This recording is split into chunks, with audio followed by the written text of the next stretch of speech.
Good morning and welcome back to the One Celtic Fans View, where you get your Celtic news every morning. Let's be realistic. Anything less than 3 points yesterday would have been an absolute disaster for Brendan Rodgers and Celtic. It was a good performance right from the very start. I thought there was lots of pace within the team, which was expected to a certain level. They needed that performance. The players, Kyogo getting a goal right after halftime, fabulous for him. That will take. He's only three less than where he was last season. People saying that he's on a goal drought. Brendan Rodgers did reiterate the fact that he is only 3 goals behind where he was this time last season. So bear that in mind, Celtic fans, when we're all saying that what has he done to Kyogo? Anyway, we move on from that. A corner from a goal was another highlight. Yes, and Liam Scales getting his first goal for Celtic this season. In front of goal, we were unlucky. I thought we were unlucky the first half. When you look at Kyogo hitting the ball straight into a player that is diving down on his knees to stop the ball going into the net. Well, and another day that would have went in. Another day that would have went in. Brendan Rodgers was asked about the game yesterday, obviously, after the game, and he was asked, look, he says, obviously, it's been a tough week. Back-to-back league results. Naturally, when you're a Celtic player or a coach, it's not what you want. Today, the players were excellent. Right from the first whistle, the tempo of the game was really good. We controlled the game, created lots of opportunities. The players probably didn't get what they deserved out of the game, which would result in a higher scoreline. Some really good moments in the game. We're delighted for the performance and the win. So obviously it was brilliant for Kyogo getting his game. He was also asked about the unity of the team and the fans and everything. He says, clearly the supporters here, they're not daft Celtic supporters. He says they understand football. You know, there's been a few games where we haven't been as comprehensive as we would like to have been. Going into half time, I think you can see we were creating opportunities. We just hadn't put the chances away, said Brendan Rodgers. And it was good to see that they came out within the first 2 minutes of the second half and scored that goal. That's why I reinforced to the players at half time. You have to just be persistent. He says you don't need to change anything. You just keep the structure. You keep the speed. The game and opportunities will come. Thankfully, we got that breakthrough earlier on and we could push on from that, said Brendan Rodgers. So his team talk definitely worked. The one thing that we will take from yesterday, it was good to see the fans back in the team again and making so much noise. That was fantastic. I think the team definitely missed the atmosphere. I don't care what anyone says. Brendan Rodgers says it was asked if it was an important goal for Kyogo, and I think he's 3 goals short of where he was last season, says Brendan. For me, it's more important that the team needs it.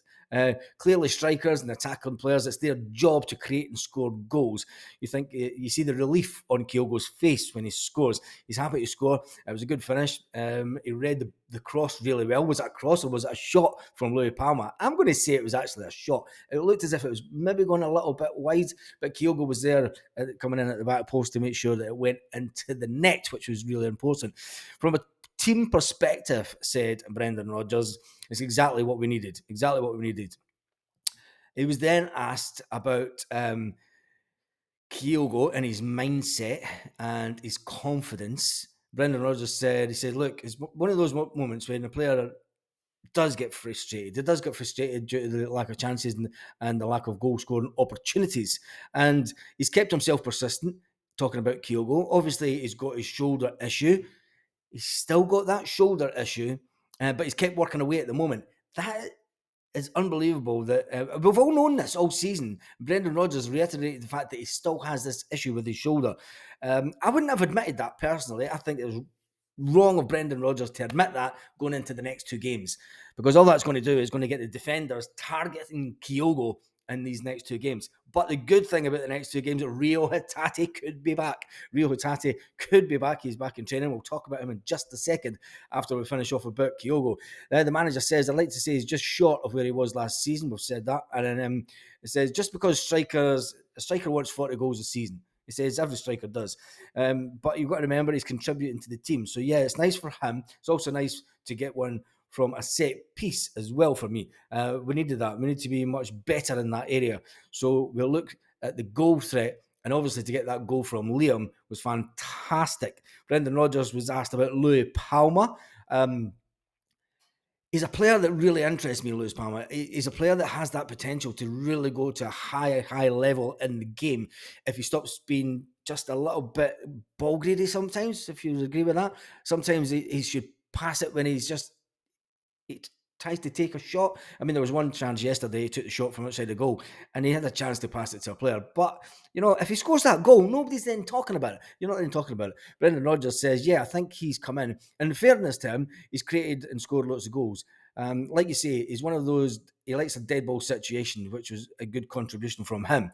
Talking about the big man, the main man, the man that when he first played his first game for Celtic, scored an absolute screamer from the outside of the box against the Rangers. And yes, it's talking about Rio Hatate. Rio Hatate has the possibility of returning next Tuesday or Saturday. And possibly, Brendan Rodgers says, possibly. We have to see on that one. He's been out on the grass working well. He looks strong and fit. We have to just assess that and weigh up the risk. Because what we don't want is we don't want him out for another 3 months with his hamstring, especially going on the run into the season. He is the type of player that we need back for the second half of the season. Brendan Rodgers reiterated that fact, and he says, look, he's going to be huge for us. He's such an instrumental player and dynamic. He says, he hasn't featured much this season, but he came in earlier this season, and the whole speed of the game was different when we played him. And there was a little bit of tempo and intensity. So the quicker we get him back, it'll be like a new signing for us, said Brendan Rodgers. And it will be like a new signing because, let's face it, he's been missing most of this season. His form wasn't there at the beginning of the season. I think a lot of that was to do with the speculation in the background that he might be sold. He wasn't sold. There was no bid came in for him. And he's still here and they signed an extended contract. Brendan Rodgers talking about another player that is out injured, Leo Abada. He said he's getting there. We just have to see with Leo. He's been out for a little while. I think for the likes of Leo Abada, is if it's not here for the next few weeks, he will certainly be here for the second half of the season. So stop this nonsense that he's not going to play for Celtic again due to the politics that went on earlier in the stands earlier in the season. But yes, Brendan Rodgers has confirmed that he will be here for the second half of the season. So stick that in your pipe and smoke it, basically, Brendan Rodgers says. Dyson Myra gets his game today. You could see that it's another 60 minutes for him that helped him. Myra back in the team, I thought was fantastic. He's a bit of a wasteful sometimes in the last third, and I'm sure Brendan Rodgers will know that, but he does have that bit of pace. Is it due to the fact that he did have that injury and he's been out for a length of time? We don't know. We just need to get him. We need to get him game time and we need to get the speed back up in the team, which we are doing, and we did yesterday. Moving on from that, we've got to talk about one player that is potentially going to come to Celtic, and I think it's going to be a loan to buy option. I definitely think it's going to be a loan to buy option for Celtic. I don't think they're going to go out and spend the money straight away on Fabio Silva, but it came out yesterday that Fabio Silva has been on the radar of Celtic for some time.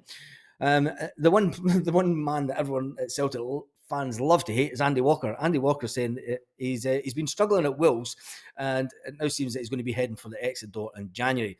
Given the huge sum of money he paid for Fabio Silva and the fact that his contract runs out in 2026, so there'll only be 2 years left on his contract once we get over the New Year period. There's no chance of a permanent move to Celtic, he suggests. But never rule out a loan deal. Never rule out a loan deal with an option to buy. The versatile forward has a skill and ability in his game. You've got to remember, he's only 21. People are saying that he's not up for it and he's not worth it. I personally have not seen him play. It's not the type of player that Wolves aren't a team I'd probably be watching in the first place. I said, but he was on Celtic radar a number of years ago, said Walker. He says he remembers doing a game down south and he was playing for Wolves. Wolves were talking about that there was lots of interest from Celtic back then. He's got skill, he's got ability, and he's played at a good level. That was during Brendan Rodgers' first spell at Celtic that he was on the radar. So Brendan Rodgers obviously knows him as a player.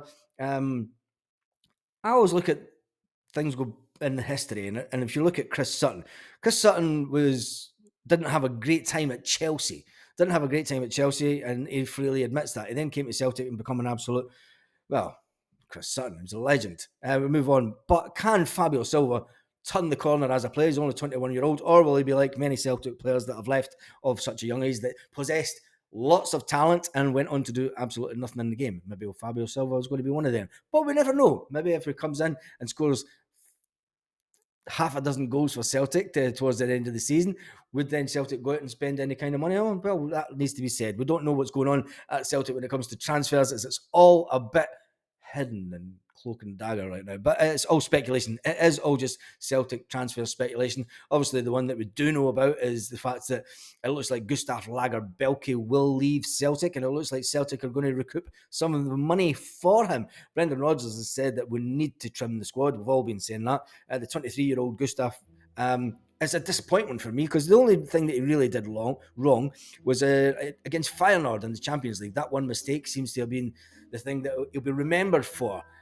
People inside Celtic Park have suggested that he's not good enough, that Brendan Rodgers doesn't think he's up to it. Lagerbielke, for me, there's strong interest that been touted about Europe for him, so I think he would definitely move back to Europe, and I think Celtic will manage to. And I've got to wonder, is it going to be one of these players, a bit like Jack Hendry, who came through the system at Celtic? We bought him from Dundee, and he's a player that I still, to this day, I think that we regret kind of selling. He got sold for big money after he left Celtic, and I think the same could happen to Gustav Lagerbielke. But then, what's that? What do I know? That's just my opinion. Give me your opinion in the comments. Make sure that you give the video a big thumbs up. It is Christmas Eve, and on that note, have a fantastic Christmas, Celtic fans all around the world. We will do a live tonight, a Christmas special live, and then if you don't make the live tonight, 6 p.m, 6 o'clock Celtic Park time, have a fantastic Christmas, Celtic fans all around the world.